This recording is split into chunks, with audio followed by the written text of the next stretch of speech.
తాకట్టులో ఉన్న బంగారాన్ని విడిపించి ఆ రోజు ఆన్లైన్ ధరకే కొంటుంది కొమ్మూరి గోల్డ్.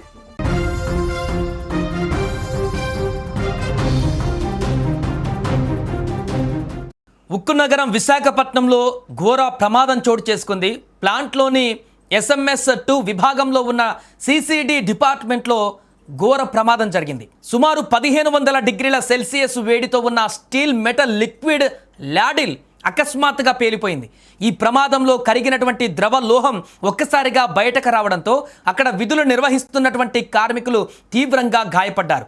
ప్రమాదం జరిగిన వేళ అక్కడ పనిచేస్తున్నటువంటి వారిలో 5గురి పరిస్థితి అత్యంత విషమంగా ఉన్నట్లు ప్రాథమిక సమాచారం అందుతుంది. ఇక మృతుల వివరాలు ఇంకా అధికారికంగా బయటకు రాకపోయినా అక్కడ ఖచ్చితంగా ప్రాణ నష్టం జరిగి ఉండవచ్చని కార్మిక సంఘాలు ఆందోళన చెందుతున్నాయి.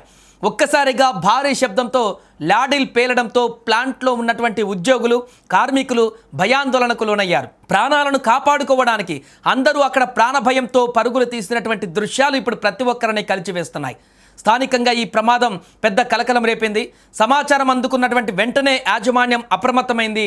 అగ్నిమాపక శకటాలను సంఘటనా స్థలానికి తరలించి మంటలను అదుపు చేసేటువంటి పనిలో సిబ్బంది నిమగ్నమయ్యారు.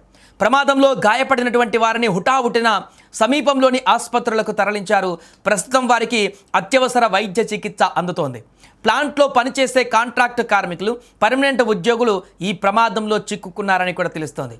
ప్రమాద తీవ్రతను బట్టి చూస్తుంటే లాడిల్ మెయింటెనెన్స్లో లోపం ఉందా లేక సాంకేతిక కారణాలు ఏమైనా ఉన్నాయా అనే కోణంలో ఇప్పుడు విచారణ చేపట్టారు. 1500 డిగ్రీల వేడి గల ద్రవం అంటే మామూలు మాటలు కాదు. అటువంటి పదార్థం లాడిల్ నుండి బయటకు రావడం అంటే అది భద్రతాపరమైనటువంటి వైఫల్యం అని కార్మిక వర్గాలు అక్కడ చర్చించుకుంటున్నాయి. యాజమాన్యం ఘటనపైన సమగ్ర విచారణకు ఆదేశించింది. ఉన్నతాధికారులు ప్లాంట్ వద్దకు చేరుకొని పరిస్థితిని సమీక్షిస్తున్నారు. ప్రస్తుతం ప్లాంట్లోని పరిస్థితులు చాలా ఆందోళనకరంగా ఉన్నాయి. గాయపడ్డ కార్మికుల కుటుంబ సభ్యులు ఆసుపత్రుల వద్ద ఆందోళన వ్యక్తం చేస్తున్నారు. పూర్తి స్థాయి నివేదిక వస్తేనే ఎన్ని ప్రాణాలు పోయాయి, ఎంతమంది క్షతగాత్రులయ్యారు అనేటువంటి విషయం స్పష్టత వస్తుంది. ప్లాంట్లో అప్పుడప్పుడు చోటు చేసుకున్న ఇటువంటి ప్రమాదాలు కార్మికులను భయాందోళనకు గురి చేస్తున్నాయి. భద్రతా ప్రమాణాలను పెంచాలని యూనియన్లు డిమాండ్ చేస్తున్నాయి.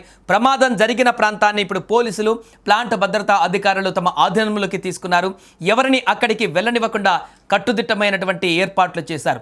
మరోవైపు గాయపడ్డ వారికి మెరుగైన వైద్యం అందేలా చూడాలని ప్లాంట్ యాజమాన్యానికి ఆదేశాలు వెళ్ళాయి. అసలు ఈ ప్రమాదానికి గల కారణాలను వెలికి తీసేందుకు ప్రత్యేక బృందాన్ని నియమించినట్లుగా సమాచారం. మరోవైపు విశాఖ స్టీల్ ప్లాంట్లో ప్రమాదం పైన ముఖ్యమంత్రి చంద్రబాబు దిగ్భ్రాంతి వ్యక్తం చేశారు. ప్రమాద ఘటనపై సీఎం చంద్రబాబు అధికారులతో మాట్లాడి వివరాలు తెలుసుకున్నారు. ప్రస్తుతం స్టీల్ ప్లాంట్లో పరిస్థితి సహాయక చర్యలను ముఖ్యమంత్రికి వివరించిన అధికారులు ప్రమాదంలో పలువురు కార్మికులు చనిపోవడం పైన తీవ్ర ఆవేదన వ్యక్తం చేశారు. అంతేకాకుండా అన్ని శాఖల సమన్వయంతో సహాయక చర్యలు చేపట్టాలంటూ కూడా అధికారులకు ఇప్పుడు ఆదేశించారు.